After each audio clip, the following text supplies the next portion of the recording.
All right, welcome back to the Fort County Real Estate Show. I'm your host, Kevin Carey with Caliber Home Loans. I got Ashleigh Kiggans here with me. She is with Macro Commercial Real Estate here in Frederick.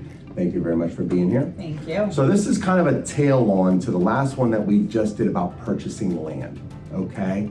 And as I told you, look, we're doing these videos because obviously a lot of people go, I'm an investor on the residential side. Now I want to kind of dabble or learn what commercial is.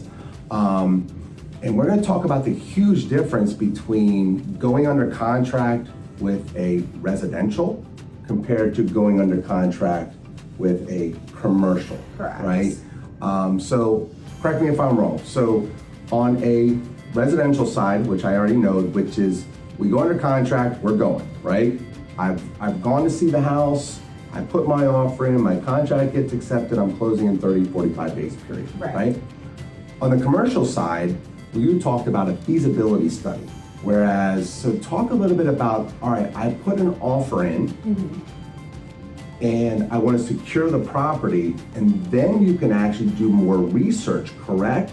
Whereas you do your research up front on a residential, then put an offer in. Is that also correct? So yeah. Tell us a little bit about that. Sure. So I'll give you kind of like the 101 of contract submit, kind of what your start to a fully executed contract is when we're talking commercial. And it's kind of similar for land and for any other like typical commercial property. So what we usually start with actually is a letter of intent. And that's kind of like a proposal where, you know, I think in residential, you guys usually, you know, kind of send through you send a contract over and then that's it. So we do a letter of intent. We do this also when we're talking leasing. And this is kind of a non-binding letter that basically states our offer, whether it's a residential, or not a residential, I'm sorry, whether it's a purchase or it's a lease. So we're kind of stating, hey, this is what we want to offer, you know, this is the price we're offering, this is kind of our terms as far as when we want to close, this is where we want to have our feasibility in here, all of that. So this is a non-binding way for us to negotiate without having to get attorneys involved looking at the contract yet. Because usually on the commercial side, we always have an attorney involved, whether it's reviewing a lease or reviewing a contract. May not be heavily involved, but just we always recommend for our clients to just get a once over and have them take a look at it, because all contracts are different. It's not a standard form. It's they're all different. They're all a little bit more unique. So once that's accepted by both parties, then we move to the contract, and that's where we put in, once again, that feasibility period too that we talked about, and that's usually negotiated in the letter of intent. And that period is a time for you to really study the property without your money going quote unquote hard. So your deposit, you'll put a deposit down, and during that feasibility study, where typically for like a already established building, it's usually going to be somewhere between 30 and 60 days is what you're looking at. And between that 30 and 60 days, you have an opportunity to study, the property a little deeper. You can, if it's an investment, study the leases a little bit better, get to know some of the tenants maybe a little better. You can study the environmental reports as well, because we do, phase 1 and phase 2 environmental reports are very important.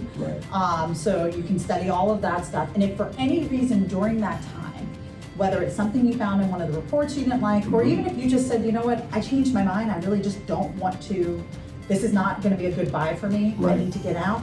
You can get out during that feasibility period and you get your full deposit back. And then the contract's dead. But once that feasibility period becomes hard, meaning it's expired, then your deposit is a hard deposit. That means regardless, if you back out for any reason, that deposit goes directly to the seller or the owner of the property.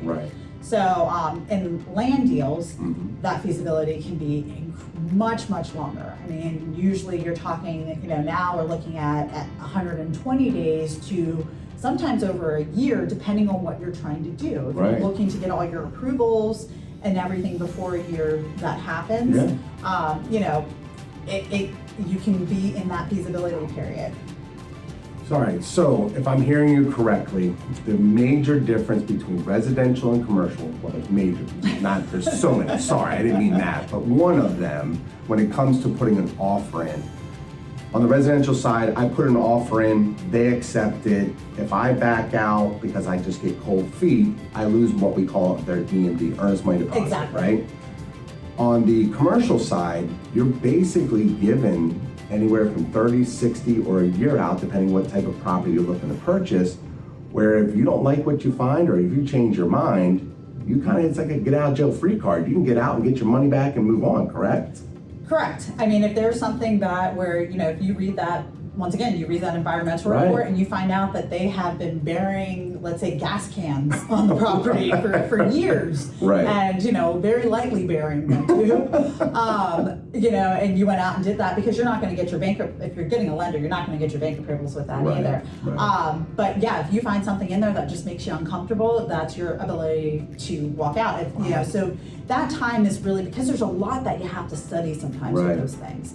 And that's, you know, getting an inspection sometimes on a commercial property doesn't just involve just someone walking through during an inspection. You know, sometimes there is you know, you have to get the roof inspected. You may want to get the HVAC units inspected. You may want to get all these different types of groups out there. So, and that takes time. A lot of that stuff sometimes takes more than just a week or two to do. So, So look, major difference between, like I said, putting a contract in residential compared to the commercial. It looks like it's residential, you do all your homework up front, and then you put a contract in. In the commercial world, it's get it under contract or get it secure, right? Then you start to figure out whether or not is this really a good move and do all your studies and things of that nature, correct? Correct, yeah. Well, look, great information. Thank you very much. Look, again, Ashleigh's information is behind me. Reach out to you. If you've been watching any of these videos, she is a wealth of knowledge. She's got the connection. She knows the area. Reach out to her. She's a professional. She knows what she's doing. Thank you again for being here. Much appreciated. If you like what you saw, hit the subscribe button down below and hope to catch you the next time on the Ford County Real Estate Show. Have a great day. Thanks. Bye-bye.